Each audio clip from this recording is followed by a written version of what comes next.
Kansas City native is sharing his travel nightmare, hoping to warn others planning to travel abroad. What started as a dream trip to Jamaica has left them stranded. Now, his family and even the U.S. officials are raising questions about that country's COVID protocols.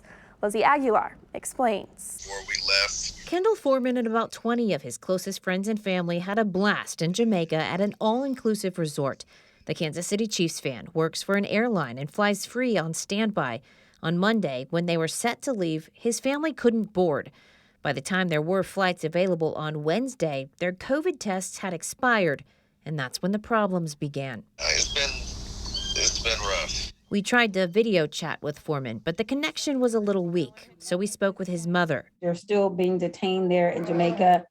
My son said there's guards outside of the facility, so they can't leave or can't leave out of the room or anything. Ursula Joyner was also on the trip, and there when she, Foreman, and Foreman's girlfriend Taylor were required to pay $50 each for a rapid COVID test. Taylor went last, and I promise you within 2 to 3 minutes, they called her and pulled her back before we even got our test results and said that her test came back positive. Taylor was detained immediately and told to pay $150 more for a PCR test.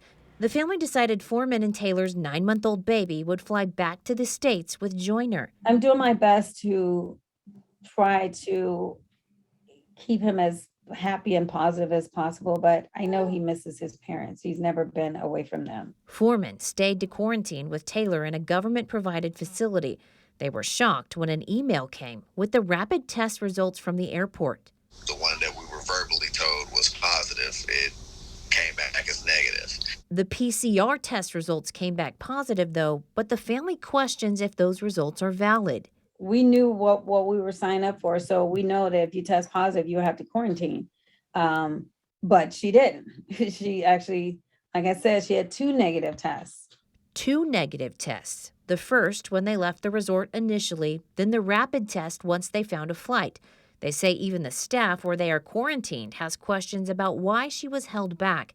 And now the U.S. Embassy is involved. Saying that they're going to start an investigation, which could take, it's not going to be overnight. It's unclear when the family will be able to come home or how much more money for additional testing they'll have to pay. All we want is for them to get back safely and also to make sure that no one else have to, go through this. Leslie Aguilar, KCTV 5 News.